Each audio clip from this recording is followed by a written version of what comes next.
আসসালামু আলাইকুম গাইস। দেখেন আজকে আপনাদের একটা জিনিস দেখাইতেছি। এই দেখেন আমার মালিকে, আমি সৌদি আরব থাকি। দেখেন আমার ম্যাডাম এই যে বাজারে গেছে, আমার লিগে বাঙালি খানা কত কি আনছে।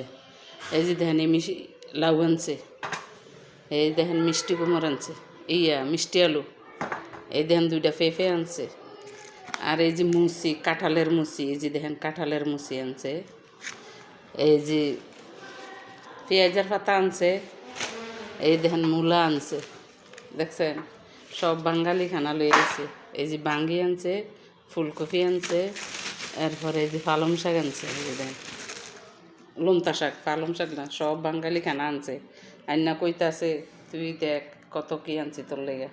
আমার ম্যাডাম অনেক ভালো আছে, মন মাছা যদি বালা থাকে সব কিছু দেয়।